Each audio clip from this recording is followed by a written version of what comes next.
Welcome to the Errata Sonata. This is Ian, the best security control mirror match player in the world. And I'm Noah. You have to give us something to work on. I'm Noah, and I really like Digimon. But like more than anyone in the world.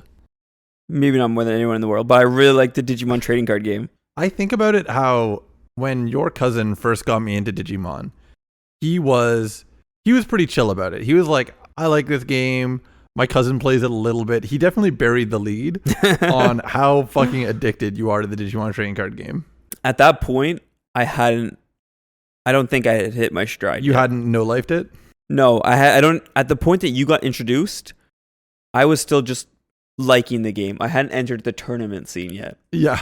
Like, I pulled up against you, and I was running a Gallantmon deck with purple Chimeramon in it. Because I thought it was funny. That's true. It's funny to like think back to then when like I guess you were more casual too at the time, but in my head, like you are the guy who puts a lot of time into Digimon, thinking about it, tinkering it, wanting to be better at it. Which is why I'm so sad. The past few weeks, I haven't been able to get out to locals. Oh, really? And I've just been missing that Digimon experience. Meanwhile, this is the first like batch of 6 weeks in a row that I've just been like constantly on Digimon in a very, very long time. Mostly just because I finished the Trails franchise. I think that it's making me think about decks in a different way. Actually attending locals and, you know, just coming home and being like, hey, this is what worked. This is what didn't. This is what I need to change. I went through an experience where I finally am opening up my heart and allowing people to know that I do a Digimon podcast, which I think is, listen, listeners, you're cool. But me as a creator, I feel cringe. I feel cringe telling anybody, hey, come listen to my podcast. You want to know what I don't like about being a content creator? A content creator? Why? A content creator. I don't like that I feel outside of this, I have to watch not what I say, because I don't think I say anything Literally bad, nobody cares. but just like my personality. Like I was thinking, you've mentioned before wanting to start a Discord. Yeah. It's so funny because, can we call them out? Another podcast also mentioned why I started Discord right after us. Well, I don't think they mentioned wanting to start a Discord. I think their fans want them to start a Discord. But they also called out AI, so, Interesting. Maybe they're listening. What I was saying is, you've seen me in Discord. Yeah. And I'm mostly unfiltered. Not in a bad way, just about my opinions on Digimon, how I feel about certain decks and matchups and stuff. And I feel that I would have to rein that in. Because I wouldn't want to. It's one thing to be like that with people that you're going to see in person and have that back and forth, that sort of like communication. And they can see your face and they can hear your tone. Well, it's so funny you say this. I feel like even in person, I'm having to tone myself down a bit because I beat someone in tournament last week. And afterwards, I made like kind of a joke. I was like gassing myself up and I was talking about how good I was and more or less just implying that they were just shit. I had to pull it all back. I had to be like, oh, good games, dude. Like, you know, it's a cool deck. I got express permission from this person to talk about this on the podcast because in the Apocalypse tournament that we had, I call it the Apocalypse tournament because it was the only tournament where Apocalypse was legal. The 2 week period we had. I faced somebody who was wearing latex gloves the entire game. Okay. And we were shuffling up, and I didn't want to ask because maybe it was medical or something that he didn't want to talk about. But I had to. I said, I'm sorry, I just have to ask. Why are you wearing gloves? Yeah. You don't have to answer it if you don't want to, but I need to, it's killing me. I got through all of 2 minutes without asking, and now I need to know. Yeah. And they explained that they do it to try and avoid the grime on their cards. And I guess they do it in person as well. They like wearing gloves when playing Digimon. Interesting, because I'm around latex gloves a lot because I've got those hands from heaven. Yeah.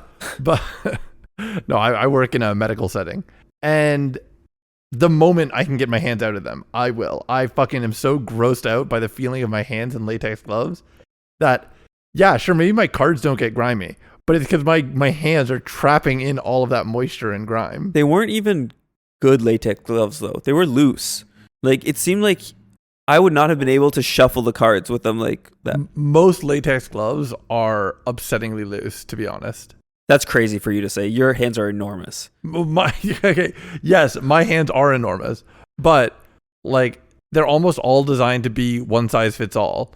And even within that, I'm pretty sure that if they're excessively tight, the moisture interacts with it weird. Like you need a little bit of airspace. You are the one size that it doesn't fit. I'll tell you that right now. I get it. Listen, I know I've got these fucking Diaboro claws. I had to finally explain to someone again this week of why the fuck my deck's on the wrong side.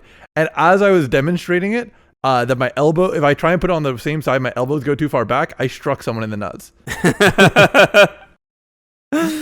Was it a Beyblade player? Was it your retribution for your purple memory boost? I can prevent them from breeding.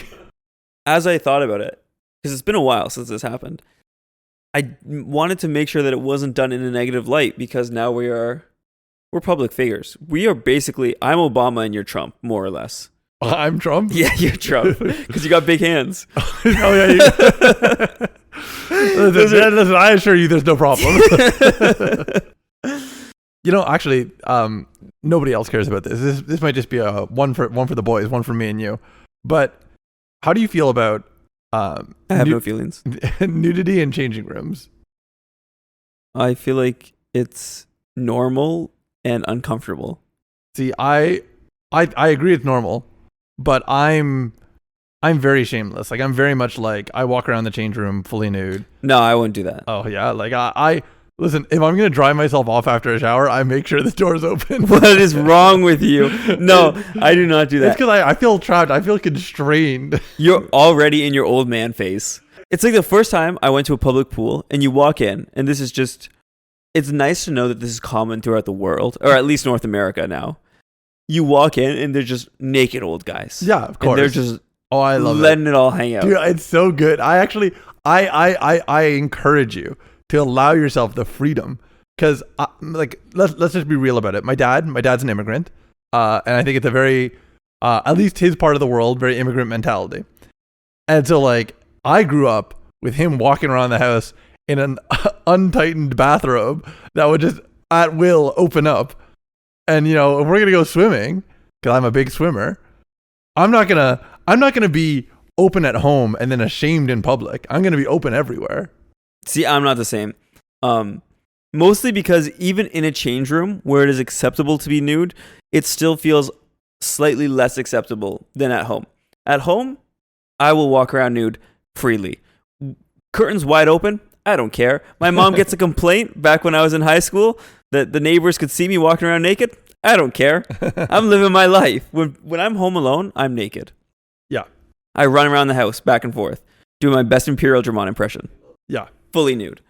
But in a change room, I'll find a stall or something, or I'll go behind a towel, or see here's my pitch. Or at minimum, I turn away. See, that's exactly it. When I walk around, I have a towel. I'm dry. I put it on my shoulder. I'm not putting it around my waist. And then people see me. At first, they look away. They're scared. They avert their gaze. But then they grow brave. They look over and they go, "Why don't I do the same?" And once my cock's out, everybody's cock's out, and we meet in the middle.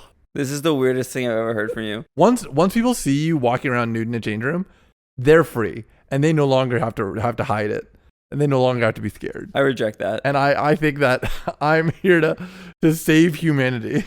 I think that if I walked into a change room and saw you completely naked, 7-foot man, I would just turn around. I'll wait.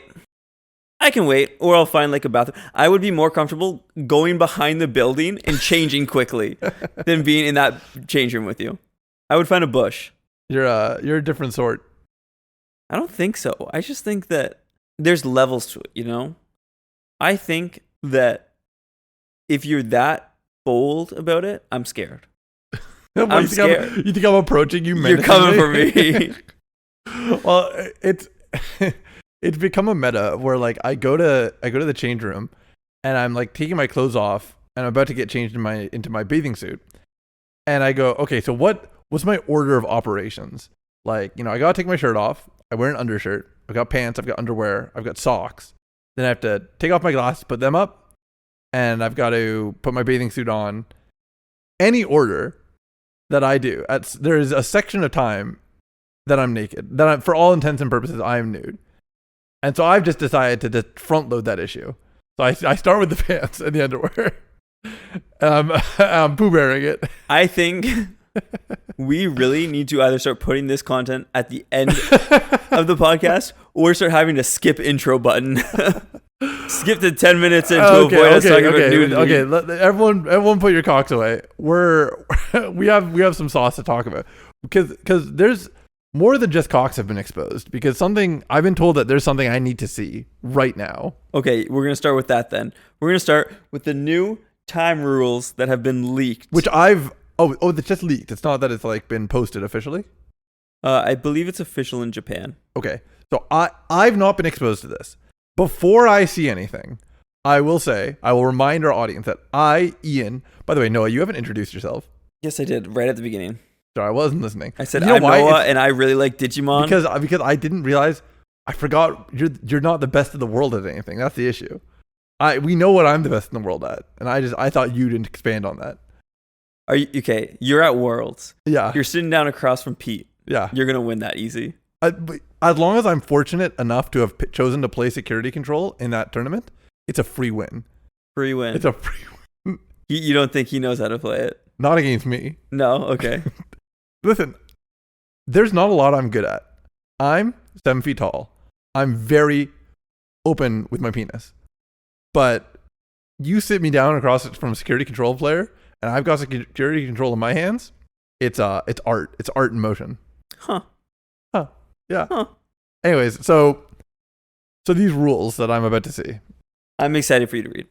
I have talked before that in a vacuum, the ability to tie in a tournament is a problem, and I'd love to have methods to avoid it entirely. That said, I don't think that Digimon has a good metric within the time constraints that we have at tournaments to avoid ties entirely. So, when there's a timeout, most of the time, I expect the result is just going to come down to games. What would you prefer? Because you hate breakers. I do hate breakers. And when it comes to a tie, it's always going to come down to breakers. So would you prefer a tie or would you prefer breakers? Given the breakers that we have, I would prefer a tie. Okay. So like, I've muddled around. Let's get to the meat. Let's get to the meat and potatoes. And Ian's going to read this. Yeah, we're gonna cut back to his reaction. So we'll be right back. I promise we're gonna say nothing interesting until you hear us again, and maybe even after that. If a time limit is set for an individual match and a winner has not yet been decided when the time limit expires, no winner will be determined, and both players will lose the match. In addition, in certain events, final rounds of official tournament matches, if the game does not end within that time, the winner or loser will be determined according to the following procedures. 1. The one with the most remaining security cards wins. If there's a tie, each player has 5 or more cards. Proceed to the next step. Oh my god. There is also gender. I don't know what that means. Okay, listeners, we're back. This reads like AI wrote it, like bad AI wrote it. Yeah, this is one of the most crazy things I've ever heard. Timeout means both players lose the match. I thought you were going to read the last sentence. There is also gender. This is crazy. So they actively want to say security control does not belong. Let's start there. No. Let's start with... As the best security control mirror match player in the world, I feel targeted. I don't think it targets security control. People are saying that. I don't think it does. The one with the most remaining security cards wins. No. Hold on. In all tournament matches, it's going to go to the list of 5. We don't know how this is going to work yet. Because my understanding of this original reading was... Unless it's the final round of the tournament, right, it will be a double loss. And in my eyes, that determines security control is at a penalty. Any slowdown. Over the course of Digimon's life, we've gotten a lot more ties. Like, ties have become a lot more frequent. Really? Okay. Yeah. Just because of the number of effects? Actually, in the last tournament, we ended 2 rounds early because there were 5 undefeated. Paradigm lost. The other table tied. Dan Vang emerges victorious. Just like that. That's very funny. Yeah. And obviously we talked about during the Ultimate Cups where we ended multiple rounds early. There's just been, I feel like ever since BT7 when we got yellow hybrids, we've had a lot more ties just consistently. I can accept that as a reality, and I don't think it's like only affecting security control, but this is actively punishing you for playing decks that result in either player playing slower. And if this is real, because honestly, it does read like it's an AI generated fake post that's just trying to destroy democracy in the modern world. But I don't know if they could have written a worse rule. Both people lose? Both people lose is crazy. Tournaments will be over so much faster. The only thing I could pitch this as is it is an intentional attempt to get people to play rock, paper, scissors and report a fake result. That's the only possible way that I could justify this in my head as being the right decision. Which is illegal. Which is illegal. Which would result in both players getting at minimum a warning. Yes, this is just all around. Before, people would illegally roll or play rock, paper, scissors if they were going to tie, because a tie is just worse than a win. Yes. Now it's just the worst possible outcome if you're going to tie. There's no reason that you should not roll off, ever, which is illegal. Don't do it. But there's no reason not to, which has never stopped me before. This is actually, like, I'm actually getting angry. Like, I'm trying to be, like, a good podcast host. Like, this is actually really fucking bad in a way that, like, really sucks. Because, like, what it's done is it's made it feel so much more gamified to do that rock, paper, scissors decision. Let's not, like, pretend like people aren't doing it. People are doing it. Whether, at what level and to what extent is a different conversation. But ties are bad. It sucks to get a tie. It feels like you both got a loss already. And now it's even worse than that. Ian's crying a little bit right now. No, I'm just like, he's really taking off his glasses to rub his eyes. I'm furious. I'm genuinely upset in a way that's like, well, don't be too upset. We don't know what the situation's going to be yet. You have to remember that this is a best of one format that they've released these rules. Yeah, they've released these rules for. Yeah. So it's a lot less likely for you to be in a tying situation. That's true. So it might not even reach us because of the differences. Right. But what I'm saying is, if a tournament comes down to there's a tie, I would rather play rock, paper, scissors to determine the winner rather than try and pretend like the number of Digimon you have on the field is a determinant for who should win the match. But that's the rule. Yeah, it's a bad rule. You're more likely to win. Yeah. It's like the cards and deck thing. No, that's also bad. It's fucking mean. If you're playing Beelzemon, you deserve to lose. If you're a mill player and you've got them to 0 cards, and then they just sit there and they're like, oh, I'll take 5 minutes for my turn, and then time's up. And all you had to do was pass turn, and they were going to lose. I'm just saying that there's no good metric. There is no good metric. I agree with that statement, which is why I'm saying rock, paper, scissors is better than pretending like we have a good metric. Ties are literally just the best way to go about it. The existence of a tie bracket is a result of our flawed interaction that we have with this point system through Swiss. Because like Swiss is not an objective system. It is a decision that has been made that we've all come to accept as being one of the better forms of tournament structure that we have access to. In the same way that like seeding isn't fundamental to tournaments in Smash, it's just something that we've kind of come to accept. Hey, we want to encourage the best players to face at the end of the tournament, therefore seeding will help facilitate that. The only tournament format I would be more open to than Swiss. Round robin. No. 12 players. Double elimination.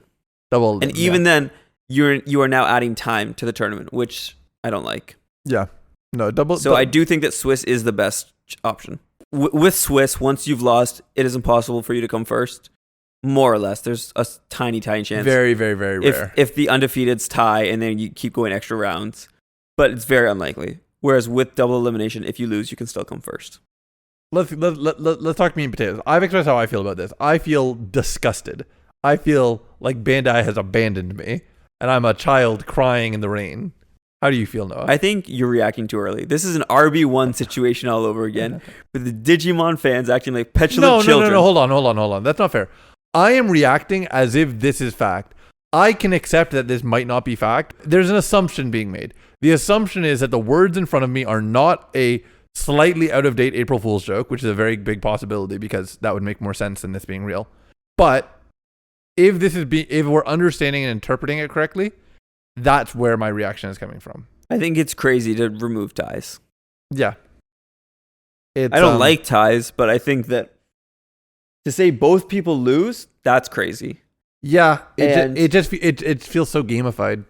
And again, card games are such a wild thing that you can't say the person who has more life is in a winning position, or the person who has more cards in deck is in a winning position, or the person who has more Digimon on field. I might be holding a Death X. You having a bunch of Digimon on field might be beneficial to me. That's exactly what I was thinking. I was like, dude, a full board does not mean that you're in a good position. Like it just means that Crimson Blaze will cost 1. Which is why I've never liked breakers like this. Which is why every time Taylor comes up to me and says, "Who's winning?" I say, "No clue," because especially with my experience in Digimon, one check in a security and the game is completely turned around. Yeah. And so I think breakers like this, for the most part, aren't really a good metric. But I mean, I accept that something has to be chosen. I think that the order of these could be swapped around. I think cards remaining in deck should not be the second decision maker. No, again, each of these examples of the 5 that are available, well, I guess other than rock, paper, scissors, has a deck that will be punished or benefit from that choice. But that's standard. You're never going to avoid that. We will now wait for the next 3 hours while Ian tries to. No, I'm not trying to counteract you. I'm not counteract. Just think of something that could work. I don't think anything can work. I think that it was the best of several bad choices to have the situation that we had, which is like have ties, and people will gamify it sometimes, but at the very least, a tie is a half win for both people. I'm a little saddened by this. There's no reason to be sad. You don't even know what's happening yet. I don't think these rules are going to exist in this state in English-speaking game at all. I don't think that. Sure. I mean, because I've intentionally kept myself innocent and pure, I don't even have context of like where this is coming from. Like, I'm assuming that this is posted on official Bandai website and for the Japanese format. And I don't know if there's any indication about it coming to North America. I'm just seeing the rules in a vacuum. I have no. You have no knowledge. No. Okay. But just strictly based on this, I'm looking at this and thinking unlikely that it exists in this state in North America, or again the English-speaking game. Yeah. You know what's funny? I've mentioned before I've been listening to more podcasts, trying to improve my podcast game. And I was listening to Joel McHale and Ken Jeong's podcast. Sure. And I was listening to the first episode. How do they feel about the new rules? And they interrupt each other so much to the point where it's hard to listen to them. Yeah. And I was wondering if that's what we're like. The energy of interrupting each other and being mad at each other. I feel that since we've started talking about the rules, there's been so much talking over me that I'm like, how are you going to edit this? You don't feel like you've gotten a word in edgewise? You think that's not what I'm saying. I just mean that there's been a lot of cases where you've cut in while I was talking, which is it's going to make it difficult for editing. Well, here's my point of view is that, and for listening, I just, for step 1, I wipe your mic and then I selectively add back in sections of your mic audio that I feel like, all right, well, I need to break up my monologue. Is that actually how you go about doing it? No, obviously not. Okay, I was gonna say maybe that's why only mine ever has issues. No, but I do our edit the identical way. What I mean is that even if you wipe my mic, I'm going to be picked up on your mic. Oh, yes. I guess technically that's true. As we were starting, I was like, you know what? We're much better than Joel McHale and Ken Jeong. We're much better podcasters. And then you quickly started devolving into madness. All right. Well, that's the Digimon rules. I'm going to put this to the side for now because you're right. This is not here right now. How are people reacting to it? How's the larger community feeling? I don't know. How's the Hamilton community feeling? How are you feeling? I don't know. I told you, I don't think this is coming here. If it comes here, it's not good. Hopefully you're right that it's something that will just like stay in Japan and that we don't have to worry about or think about. Let me posit something. Okay. A theory of the world. Side decks. A theory. We are quickly approaching, in a year, so I guess not that quick, worldwide releases. Yeah, and then we can be best of one. What do you think? Do you think that could be the case? Do you think we go to best of one? One Piece is a best of one, right? I think not. I think they are best of 3, but now you're confusing me. Do you want me to check? I don't play the game, but I'm 90% sure it's best of 1. It is best of 1. Okay, yeah. So it is a best of 1 format. What I was gonna say is I think that realistically we should expect that either we or Japan are going to be changing. I don't think that they would catch up our games and then keep us on entirely different rules. I think they're going to decide that like this is the method that they want the game to be played as, and that's just it. Or at most, what they would do is they'd say, hey, you can play best of 1 or best of 3, but large tournaments are always going to be one or the other. Well, large tournaments right now are always best of 3. Including in Japan? Oh, okay, sorry. Does Japan have large tournaments? They have like 32 player events. I mean, I'm talking about Worlds and Nationals. I'm saying like non-locals I think will. Well, I guess their Nationals was best of 1. Worlds, every time Japan plays non-Japan players, it's best of 3. Yeah, so then Bandai prefers best of 3. Although they did a best of 1 Swiss leading up to Worlds. So yeah, I think they're more likely to join us. All right, we're gonna take a quick break, and then we're gonna figure out what comes next. Yes, Ian's gonna find some good non-copyrighted transition music.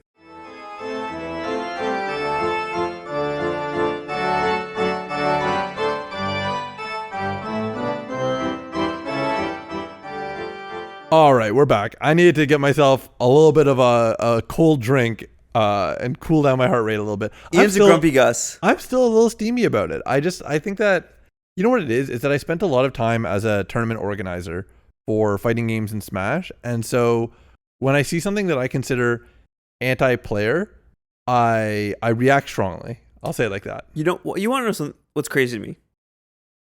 You've played in one large tournament. No, I'm sorry. You played in one large online tournament. Yeah. 2 large tournaments total. Sure. And you're so worked up about this. Because decisions at large tournaments do trickle down to locals.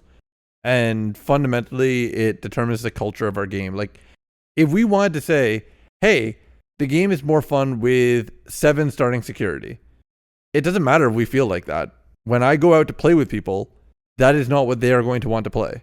If you go out with real players. Sure. Like, if I stayed in my little insular pod, we could make a mini game that we play. But the rules as determined by Bandai and as reinforced by tournaments is ultimately what people are going to normalize to. I'm a good little rule follower. Yeah, you love the rules. I do like the rules. Do you like the rules song? Yes. All right, I'll play it here. Don't play it here. Keep talking so there's no dead air. We actually have an exciting proposition, and I'm going to overhype this for a second and say we actually have some first-time listener shout-outs that we're going to be doing. Yes, we've shouted out some friends and listeners before, but for the very first time, we have, maybe not the very first time, but we're going to read out a comment that somebody has left for us. All right. Crimson Ray, our favorite guy, our special little guy. I'm going to read you out his comment. Crimson Blaze is possibly the single best option card in terms of game balance. It straight up keeps so many decks that can just flood the board for 0 in check. If it gets played for 0, that's on my opponent. Was that a joke? This is not a joke post. This is in response to us constantly complaining about Crimson Blaze. I don't want to lose a listener, but that's fucking cringe. That's crazy. This is from a red player. Yeah. For sure. Their name is Crimson Ray. Yeah, sounds a lot like Crimson Blaze. I mean, I won't hammer in the points that we said before, but let's talk about that for a second. The card, if it gets played for 0, that's on my opponent. Yes, you're right. Because Crimson Blaze exists, it's a card that we know we have to play around. Yeah, that's following the rules of the game. That being said, that does not mean the card isn't overtuned. Yeah, because here's what I'll say. If you are playing it for 0, likely you are already killing 3 or more things. So it costing 0, when it has that good of an effect, it's double scaled in power. It killed additional things because there's more bodies available, and it costs less because there's more bodies available. It got 2 separate benefits for being a better card. When Ultimate Flare kills 2 bodies on field, it doesn't cost 6. Ultimate Flare kills 2 bodies? What do you mean? If it digivolves a Mega down to a rookie and then kills a separate rookie on field. Okay, yeah. It's not like it scales, but it feels better to use it on 2 bodies than to use it on 1 body because you're removing 2 things from the field. Crimson Blaze is extremely unique in that effect. I actually would feel a lot better about Crimson Blaze if it was kill 1 thing. If it was like Gaia Force and it scaled off the number of bodies on field. Punishing the whole wide board and costing less for the wide board is wild overtuning. I agree. None of the other options reduce their play cost either. Yeah, it's not like cost. Yeah, imagine if Congo scaled. If Congo played for 0 because they had something of a 7 play cost or less on field. Because they had, for every security card your opponent has, reduce the play cost by 1. God. That's another weird. Like, I don't know what those fucking cards were on. Congo as well. What a weird combination of effects. Can't add cards to security and can't attack if you have 7 play costs or less. Yeah, they got progressively, I guess not progressively because Crimson Blaze was in the middle. Mugen, very bad. We've said this. Crimson Blaze, extremely good. Congo, just a weird combination of effects to put on a card. And then Sorai just makes sense. The effects just make sense. We're going to strip your sources and then say stuff with no sources can't attack. Where does security fall in place of Congo? I don't understand. No, I don't either. It's an abnormal beast. I think the idea is supposed to be that our securities can't go up or down. Yeah. Like, you can't attack my security. Also, like, cards can't be added to it. Sure, I get the concept, but it just feels like those should be 2 different cards, like, at the end of the day. It is weird for sure. It's also weird that Congo says 7 play costs or less can't attack. Then they introduce Alphamon, 10 play costs or more can't. So the 8 or 9s are running free. Because Congo is Bihumon, and then we never get a Bihumon card that supports his option card, but we got Alphamon that supports that option card. Does Bihumon Ace not have anything that does it? No, he plays a Deva from security if it's checked. Oh, what a bad ace. But it's just weird because if I didn't explicitly know that Bihumon was on the Congo artwork, if it was harder to tell what it was, you'd always assume it was Alphamon. It's basically been like, it started out in Alphamon because it came out in BT9 with Alpha, and then this new Alpha supports that kind of playstyle idea. Yeah, I mean, at the end of the day, black is still the only color that measures play cost, right? Yes. Yeah. Yeah, so like, I guess they were just trying to say stopping attacking and measuring play cost. That's all of black. It's not technically Alphamon or Bihumon. We might get a Craniumon that does the same eventually. Generally, an option card will have some flavor with its associated, Digimon. Yeah. Right? Like Crimson Blaze. Venusmon is going to have Sec minus effects on her cards. Healing therapy. Crimson Blaze has to do with Zuchao, which is about clearing the board, like deleting a bunch of stuff. Sure. Sorai strips sources, and Azulong checks for no sources. Congo says nothing added to security, and then Digimon with 5 play costs or 7 play costs or less can't attack. Did Bihumon come out in BT9? I think it did. Bihumon says something about unsuspend, and then for every 2 unsuspended Digimon, trash a security. It has like nothing to do with its option card. No. I don't understand it.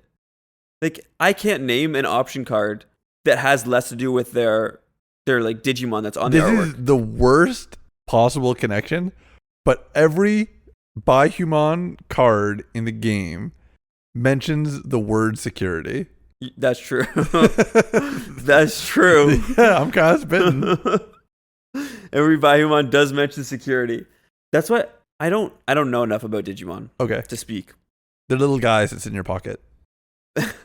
But why does Bihumon have to do with security? I don't know. I had never heard of the Devas before I played Digimon. Because Zuchao gains security attack +1. Yep. And so does the Zulongmon. Yep. Banwumon's just chilling. Dude, Banwumon is doing his best. He's making you discard cards. All the sovereigns have some kind of like, based on how many Digimon are on field, gain this security modifier. And Abanmumon says, if you unsuspend, trash a card. Which is so off base. And it was the first Sovereign that they made, so I guess they didn't know they were making a theme. Yeah. But it's just, the option card is the same thing. It just does not fall in theme with the rest of them. Anyways, all that to say is, do we think Crimson Blaze is completely balanced because your opponent has to play around it? No. I don't think that's what the description of balance is. I don't think that Death X wasn't overtuned because you could just not flood the board. Yeah, I agree. If your opponent puts out enough stuff to make Death X cost 0, that is on them. Does that mean that Death X is like a perfectly tuned card? No, I don't think so. Ultimately, there are some decisions that are going to be overpowered on the scale of other cards, and saying that the game has to be balanced around them and you have to play around them is fair. And I'll give Crimson Ray. Oh, I don't disagree. Crimson Ray that, but I all I want to say is just that just because a card exists and we have to play around it does not mean it should exist, and that we should encourage more cards to be produced like it. If next set includes 3 cards on the power level of Crimson Blaze in other colors, it does not mean I'm going to support it just because Crimson Blaze already exists. I'll just be like, wow, these cards are really defining the game right now. That being said, thank you so much, Crimson Ray, for putting in a comment. I'd like to see more of that initiative from the other listener that we have. Other listener? It's okay. It's Fred. It's Fred. I was gonna say, don't you have a tournament coming up? I do have a tournament tomorrow. Are you ready? But what happened? What's it? You never gave us our live update, like how Blue Flare went. Live update from the last tournament report. I got Digi news. I got a personal message from the champion Dan Vang that said, "Congratulations on topping." I didn't top. I mean, I guess I got top 32, but yeah, to me that's not topping. My name's not on a list somewhere. Yeah, this guy loves lists. I do. If my name's not on a list, I didn't top. So I did come exactly 32nd though. Tournament ended 2 rounds early. Numamon won. Blue Flare, pretty good. I got unlucky-ish against a yellow vaccine player. And I faced a Mirage player. Very bad matchup, which I was hoping not to face, but that's the game. It's X and 2. That's how I finished. Yeah, I was gonna say, because you were good until the very end, right? Yeah, I lost rounds 5 and 6. That's really unfortunate. Yeah. But that's are you going for the run back tomorrow? No, I'm switching it up again. I'll be on Mirage. Oh shit! The guy who took you out, eh? Yeah. Honestly, what it comes down to is I played Blue Flare in the last tournament, and I played Bond of Friendship the tournament before. And both times I said I really don't want to face Mirage. And I think I need to accept that Mirage is out there ready for me to face it. So let's play a deck that... Yeah, I was actually going to tell you, I did my homework, eh? I said, I'm going to go look at the last 6 tournaments and see what the play rates of every deck was. So that way, when I come back, I can give Noah advice. And the only advice I have is, boy, people sure do love Numemon and, well, Crimson Blaze. The reason Red Hybrid has so much representation is because it's the biggest brain deck to play. And everyone wants to flex their brain muscles. That's true. You know what? Sometimes I think that if I flex my brain too hard and I digivolve one more Goonimon, I might have an aneurysm. So that's the only reason I don't play it every week. I'm going to put out a challenge for us. Okay. Next week's episode. No, don't tell me I have to play red this week. I don't want to go play red deck. We are not going to say Red Hybrid together in one sentence. You're allowed to say red. You're allowed to say hybrid. You can't say them side by side. Okay, because I was going to say, I played purple hybrid this week. How did that go? Not great, but I think that the idea of the hybrid decks, it's so funny. I hated the hybrid decks when they first came out. I think that they represented a lot of non-interaction in the game, and I was really nervous about how the game would look if we kept introducing tamers and ways to interact with them on your own side of the field, but not on your opponent's side. And I still kind of feel like that. We still have very minimal tamer interaction for your opponent, but tamers are not nearly as threatening as they used to be. No. You are not scared of a board of tamers. No, you really aren't. Unless it's Marcus. If a tamer has a particularly good effect, like a Marcus, then that alone is powerful. But you're not afraid generically of Tamers turning into Digimon in the way that I think we hyped up a little bit in BT7. Looking back on BT7 with the context of history, I look on it nostalgically, and I'm glad at the idea of that set existing. And I think that hybrids as an idea are something I always go back to and say, hey, could purple hybrids come back this set? Could green hybrids come back this set? Could I build hybrids as an engine for a larger package? I'll tell you right now, all those decks lose to Mirage. Yeah. every time I want to play a deck, I'm like, does this lose to Mirage? It's not even that I think Mirage is a person. I like Mirage. I think people who have been listening to the podcast for a while know that. But, and we really need to have an in-depth talk about tournament prep, and not just how you prepare for a tournament, but what goes into picking a deck. Okay. And I think we talked a little bit about it in the Nationals episode. Maybe I've mentioned it before. Whenever I pick a deck, I say, how does this do against security control? Yeah. And right now, all the decks that I want to play don't do well against Mirage. And so I'm going to play Mirage and hope I don't face security control. Yeah. One thing I might do is, talking about tournament prep, I might actually pick up security control again. It's been a long time since I played it seriously. And I do look at a lot of tournaments and go, boy, I would really enjoy playing security control again in this game. I mean, again, I'm still going to have to deal with red hybrid. Your local meta is a bad area to play security control. I know it is, but sometimes you have to trial by fire a bit. I just mean that you're a lot of counters to set Connor in your area. Yeah, there are lonely moms in my area. Yeah. But tomorrow I will be playing Mirage. I will update you next week on how it goes. And that'll be my last tournament for 2 weeks. So long wait for I don't me. want to.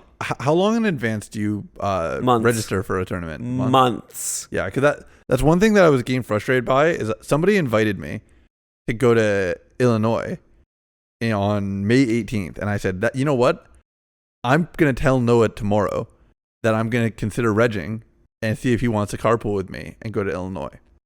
And then I was told right after that it's sold out. Sold out in like 5 minutes. Yeah, no, I wanted to register for it. It was sold out immediately. How the fuck did we go down to half the tournament size that we used to have? Okay, it went from, quick update for it's 512 to 256, right? 512 to 385. 385. Okay, so 3/4. Yep. I guess that we weren't filling up tournaments before, so they said, what do we need this extra space for? Let's lower the cap. Personally, bad decision. I don't think that selling out is growing hype for these events like they would for like shoes or something. No, having available tickets is what's fucking growing hype for these events. I am a prime example. I'm like, hey, I'm considering going to tournaments again. When's the soonest one I can go to? And I'm told, well, the soonest one you can go to is the soonest one that you can register for within an hour of it dropping. Yeah, registrations will be up for June events in a couple weeks. Maybe you can reg then. I'll think about it, but boy, I'm cheesed. Friend of the podcast, actually, Nolan, came third in a regional in Texas. Yeah, actually, I did hear about this. We had talked about going to it. Yeah, but it was sold out. It was sold out immediately. He showed up that day hoping to get a spot. Wow. And he squeezed in, eh? They got in. But it's a bummer. It's a bummer to be like, I want to go, especially in-person regionals. That's exciting. And it's just, well, you have to know within 5 minutes of it going up if you are going to be able to be free and ready to go. Across country. So fucking toxic. It's not great. It's pretty bad. And I think a lot of people don't show up. I think there's space, but they're just losing money, right? Like you put the money in and then you just don't show up, but they put it in because if they do want to go, I would rather lose the $30 than just not be able to go at all. You just want to pay the Bandai tax. Exactly. I mean, I'm not going to. I was there when the regionals went up and I didn't sign up because I was like, I'm just not going to go to Illinois. But I sign up for almost every online tournament. I say almost. It used to be every online tournament. Now I'm signing up for fewer because I'm busy or with some stuff. But for the most part, I'd rather just sign up for the tournament and pay the tax than not be able to play in the tournament, because I really like playing in these tournaments. Yeah, I think being in a scene where people are regularly playing in those tournaments is making me more open to the idea. I still think that in person is so much better than online, that like it's what draws me. It is. And I want to clarify really quickly, paying for a tournament just so that you can have the privilege of playing in it, even if you don't know you're going to be able to play in it, that's bad. That's not a good thing. It's something I do, but it's not good. Yeah. It's not something that we should be like, oh, this is an okay situation. To do, but to be fair, you, for the vast majority, are paying and then actually playing. It's not like you're paying and then sitting out. No. So it's more just forcing yourself to honestly just be like, do I want to have wasted $40? No, then I will play. Yeah, but that's never my mindset. I always want to play. It's just about whether I actually can. There's a Double Typhoon event coming up next Saturday. I really want to play in it, but I have these plans to do an all-day podcast. Ruining my Double Typhoon dreams. Your quadruple recording. Yep. All right. I think that's probably going to be it for us tonight. As always, you can email us at a Raw Sonata podcast or contact us on Twitter at a Raw Sonata. One day we'll have content on it. One day, when the day we get a follower is the day I make a tweet. You should get a follower and then you should call them out by name. I'll at them. You'll at them. Our very first follower. You are now in charge of Errata Sonata. Here are all the passwords. Oh man, that's kind of a real one if you did that. Maybe that statement right there will convince people to follow us. the chance at power and glory. Is that how you do it? You got a very carrot stick mentality. Yep. If you follow us, we'll follow you, but you won't see us. We will follow you, but also you'll know what the One Piece is. Nobody else in the world will, but you will if you follow us. I meant like we'll follow them home. Damn, you're actually being a real one. All right, let's call it there. All right, we'll come back next week with some tournament news. And as we always say at the end of each episode, there is also gender. Thank you all for listening.